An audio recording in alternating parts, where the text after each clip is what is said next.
Well, if you've ever watched the Obi-Wan Kenobi series on Disney Plus, you might have some opinions about the plot and the pacing of the 6-episode series. I only watched 3. We're joined by Kai Patterson. Yes. A Los Angeles-based filmmaker who went viral on TikTok for his edit of the movie. Good morning, Kai, and mahalo for joining us. Tell us what inspired you to do this.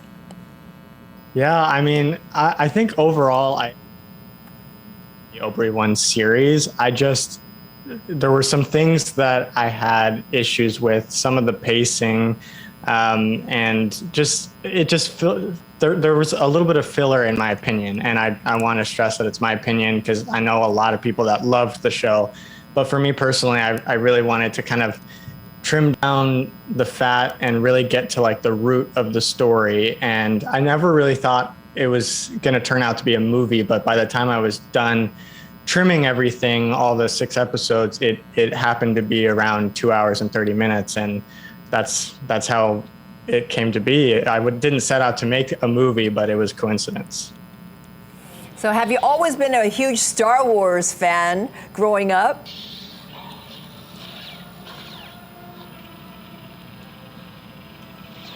When Star Wars wasn't a part of my life, I would always make these little silly movies, sisters and my friends, because I've always been into filmmaking too. And Star Wars is a huge part of that. So I'd make little stop motion animation movies with my toys. I would film myself, with a lightsaber, and had my sisters act in my films and my friends too. And they were probably embarrassed. It is pretty embarrassing footage. But yeah, I've always been a huge Star Wars fan. Now, I just got to ask, have you ever been worried that the Disney police are going to show up? Is there any kind of copyright concerns and disclaimers that you put out? Yeah, I mean, I haven't heard anything from Disney or Lucasfilm. My encouragement is that, you only have a Disney Plus subscription if you're going to watch my edit. I truly don't want, I don't want my edit to be a means of piracy at all. And I really hope that the original artists are supported by people, having a newfound appreciation for my edit and then continuing to watch the whole show on Disney Plus, because I think that that's really important. I think that's the case. I think any publicity is good publicity. Exactly. And when you hit some sort of viral payload like that, it's probably a good thing. Yeah, and as Yoda says, do or do not, there's no try. So you have been trying a lot and doing so much. So what is next for you, Kai? Yeah, I'm a VFX artist on an indie feature film, but my next project that I wrote and I'm directing is called Caligo Cuckoo, and it's going to be like a short 10 to 15 minute film, kind of inspired by like old Twilight Zone episodes. It won't be like the same black and white feel, but a modern interpretation of like what Twilight Zone episodes could be. And I know that there was modern Twilight Zone episodes, but I never really got around to watching those. But it's, I'll give you the description. Stumbling into an empty bar in the middle of a stormy night, drunken Rick tries to ignore his life's problems.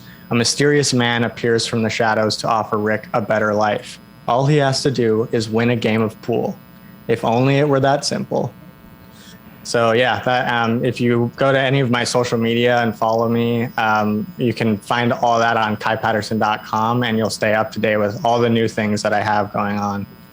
I love the fact that it's really old school, a lot of what you're doing. I mean, Twilight Zone, I am a total sci-fi geek. And so, like, what inspired you to go back? I mean, you said you don't really like the new Twilight Zones, but you like the old school.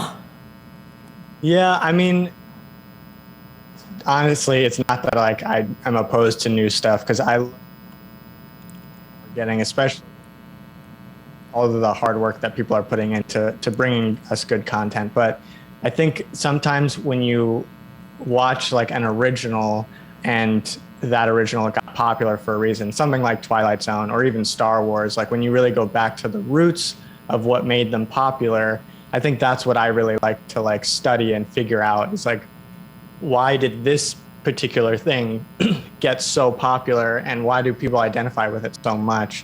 And so I think also with my Obi-Wan cut, I really tried to kind of take it back to the original roots of Star Wars too, because I think that that's something that people really identify with. And it's a great learning exercise too as a filmmaker to find out all the things that make the things that I like great. All right. Kai Patterson, thank you so much. The next Topher Grace, who did the original prequels. Yeah, aloha, mahalo. So good to see you. We'll be right back.